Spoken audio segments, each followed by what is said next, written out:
तर आज पुरणपोळी बनवायची. हे बघा, 2 डाळ घेतली. हे बघा, आधार ठेवले. आपण शिजवून घेऊया. पुरण शिजलाय, साखर टाकूया.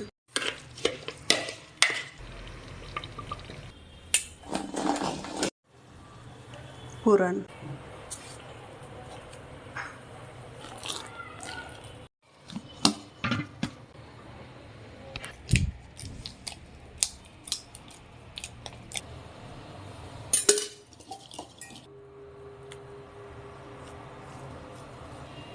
परत त्याच्यामध्ये पुरण भरायचं. असं कर, मग परत याचं टोमॅटोनं घ्यायचं. तेव्हा असं लाटायचं पूर्ण. थोडंसं तेल लावायचं. त्याला तेल लावायचं. फुगली आमची पुरणपोळी. अशी आमची पुरणपोळी.